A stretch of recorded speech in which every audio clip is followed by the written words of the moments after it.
Hi, this is Rik Palieri here. I just thought I would have some fun, and in the middle of this crazy pandemic, when so many of us are kind of still at home, though we're starting to get out a little bit, and especially sending greetings to all the song farmers out there. I think everybody misses the idea of gathering together and playing music together.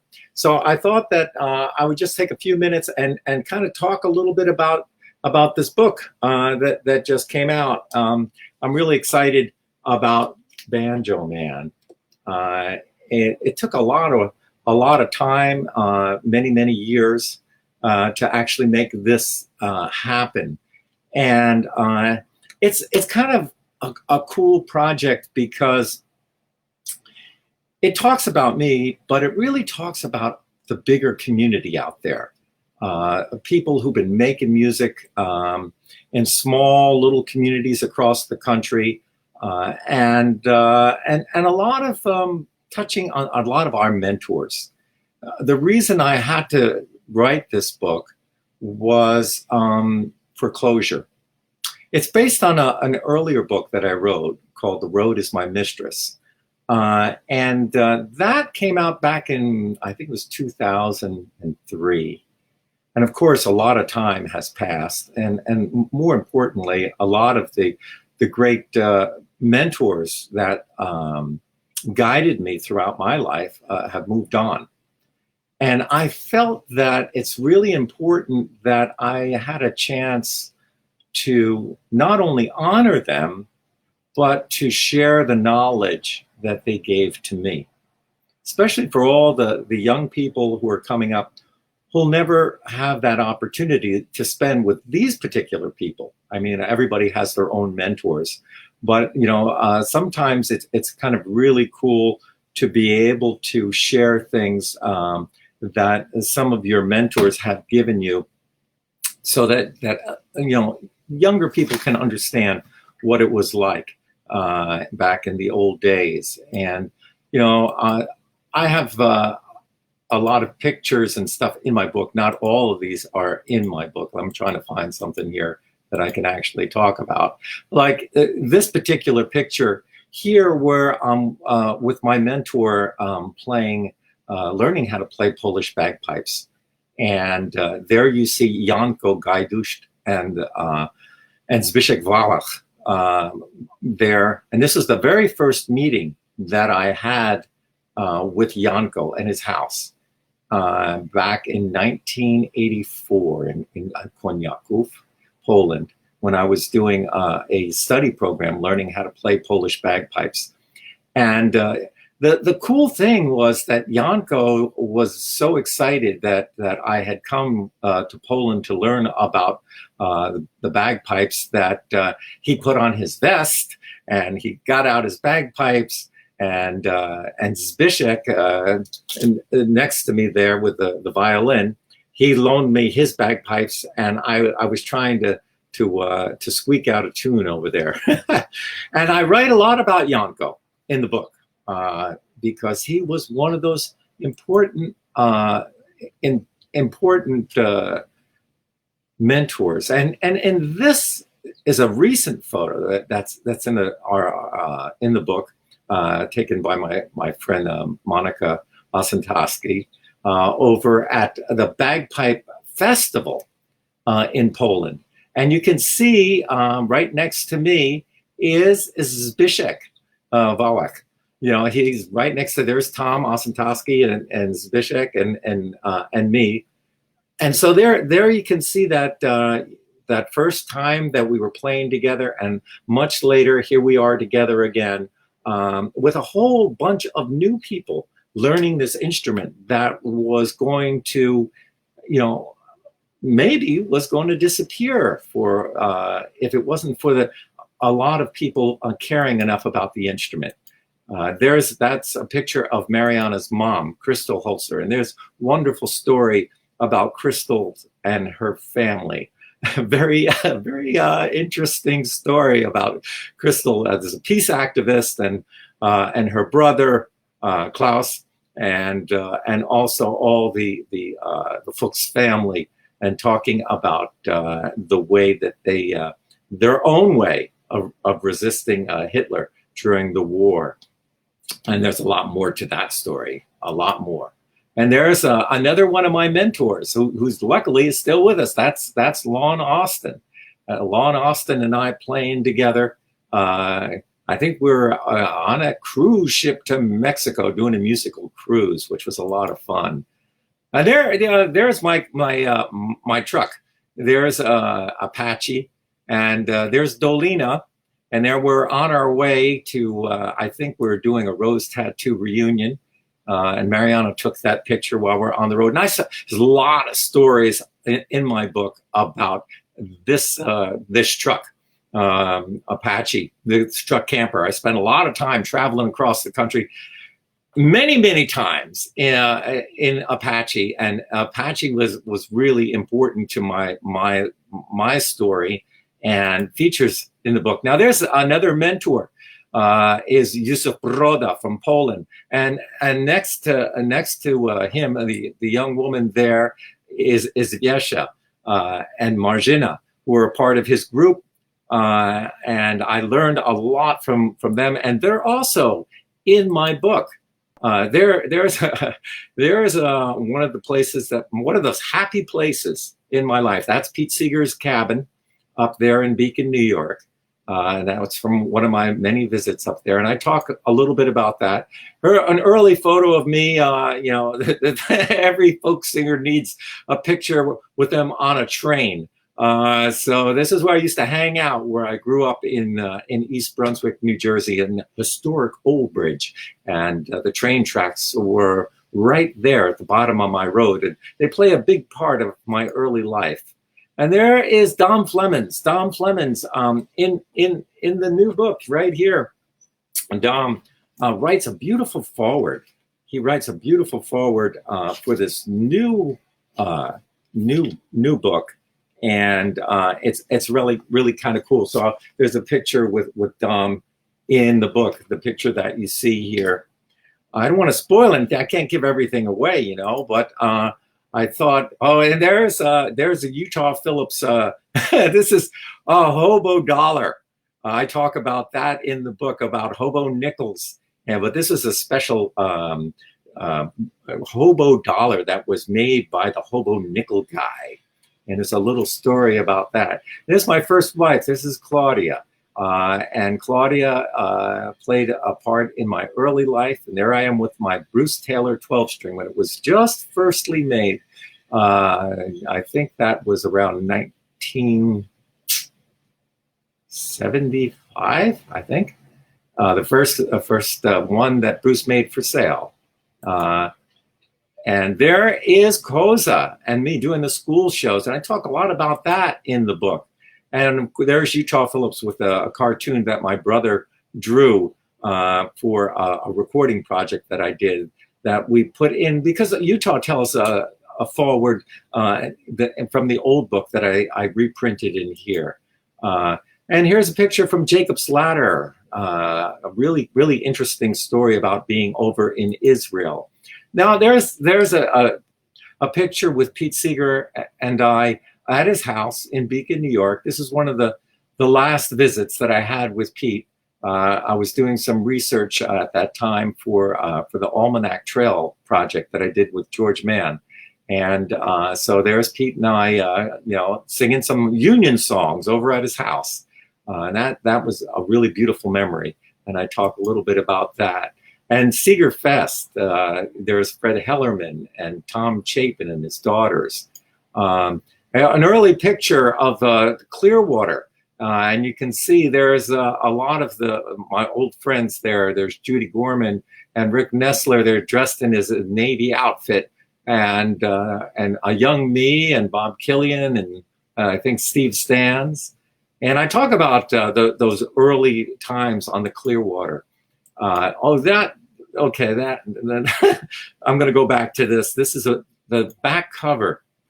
The back cover is just really fantastic. It was made, the photograph was done by Lynn Clare, who really did a fantastic, that night that we took this photo we had to go chase the Milky Way. Literally late at night, we went driving around, and she had all these star charts out and trying to find that best shot of the Milky Way. And I wanted that picture to be for all of us, all of us. That's why it's like I have my back, because it could be anybody. It could be any one of you folk singers out there who have a dream about finding your path through life and doing music. So there you are with me in spirit, standing there looking up at the stars and dreaming. So that's a beautiful, beautiful. She did the cover too. She did both the cover and the back cover of the new book. What's that? Oh, Lynn is watching. Well, she remembers that fun night that we had trying to catch the stars up in the sky. And the funny thing, we did a lot of photos, and one of the photos was out on Lake Iroquois down the road from here. And she set up her tripod and she almost fell into the lake. But I love the way that Alec, Jillian, and Lynn and Tim Brooks and everybody worked together to make this book come to life, because I couldn't have done this. I'm just an old storyteller, I just tell stories, and this book is filled with 540 pages of my life stories that have a lot of stories about you, all of you out there. A lot of my friends are all in this book. There's stories with so many people, and celebrating this musical community that we all. That's an early picture of me. There's a story. I'm not going to tell you that story, but that's in there too. And my first time on the BBC in Scotland. Here's the Library of Congress collection that Jennifer Cutting, my dear friend, was able to help me get into the Library of Congress and start my collection there. And now I think we have about 364 different interviews that I've done over the years. And there's Utah Phillips. And I have quite a few stories in there about Utah and the teachings that Utah gave me, because he was a hands-on mentor. So I share a lot of the things that he told me to you, so that you can get that same feeling that I had when I was learning from Utah. And that's the first book that I wrote years ago. The Road is My Mistress. And folks, if you have this book, don't worry. This book is different. There might be some of the same stories in that old book that's in here, but everything has been revised and edited and changed. So there's a lot of stories in my first book that are not in this book. A lot. The whole last part is all left out. So if you have my first book, The Road is My Mistress, you have a special book too, because these two books are very different. And that book was quite an amazing experience to go through, because I didn't know. Like I said, I'm not a trained writer, folks. I never took a writing class. I'm just a storyteller. My mom told stories. My grandma told stories. My father told stories. Everybody told stories. So I just tell stories, and I thought everybody told stories.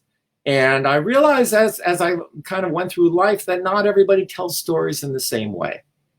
So when I'm telling a story, it's the way that my family told stories.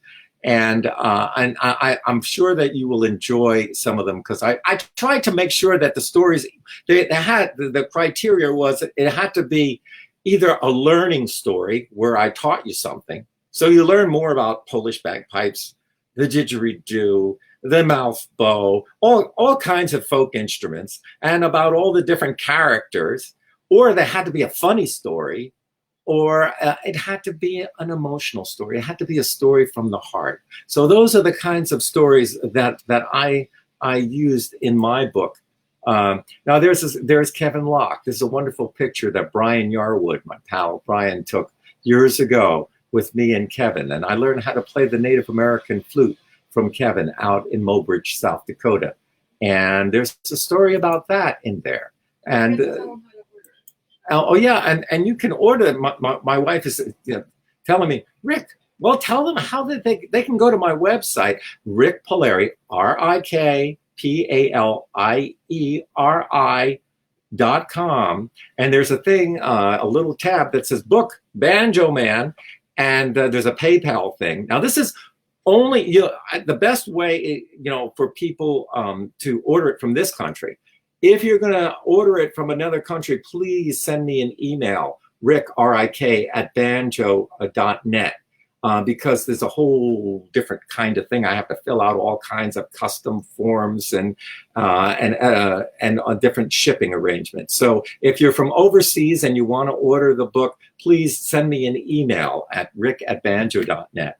Now there's a picture that's in the book of the first time that I played with Pete at the Festival of Blueberries, and I talk all about how that all came together.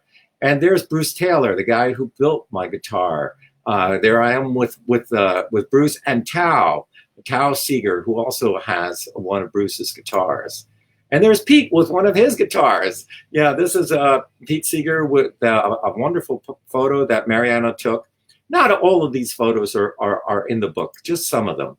There's our wedding with my family, with my mom and my dad and my sisters. David wasn't there that day. This in Starksboro, Vermont. And there's those train tracks that I was talking about, where it all began. My whole story kind of began walking up and down these train tracks in historic Old Bridge. I used to walk these tracks all the time, and I used to think about, where do these tracks go?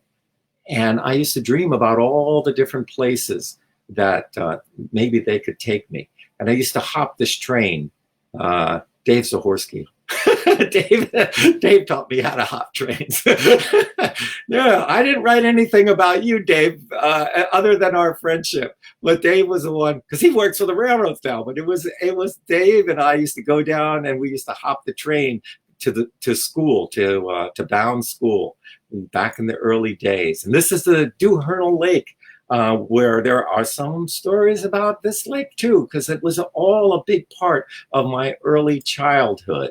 And there you can see there's me with my it's a very special guitar, my Martin guitar, D42 Pearl. And there's a whole story about how that guitar came to be, because I am a big believer in the law of attraction. And I tell you how it works for me, and maybe how it could work for you, and maybe how you can make your own book of dreams that I live by. So there's a story about that as well. And there's a lot of stories about my hobo community pals. And you can see and read about that. And there's Roadhog and Big Skip and Steam Train Maury. Oh, so many stories here. My first interview with Pete. And lots of road. There's lots of road stories. So my wife is telling me that I talked too long already. I hope you've enjoyed this kind of little travel. Guy Davis, there's stories with me and Guy through here, and another picture with Pete. And there's Toshi Seeger, who I love so much. Toshi taught me a lot of things about life. And there she's looking at me like, Rick, you're not doing your job. Get back to work. So with the early sloop singers and my friends in Nashville and my truck. So I am going to basically say so long for now. I just wanted this to be a short little thing about my book, Banjo Man. Remember, here's Banjo Man, and you can get it by just going to my website, rikpalieri.com. Look for Banjo Man. If you're overseas, write to me personally. And I'll tell you how you can get your copy. I hope that you love it. We're putting them in the mail today. We're starting to pack up some of the packages. So if you didn't get yours yet, you'll get yours. And if you're one of those early ones, I'm going to sign them personally to you. All right? This is Rik Palieri here in Heinsberg, Vermont, telling you about my book, Banjo Man. Hope to see you when we can be together again. Be well.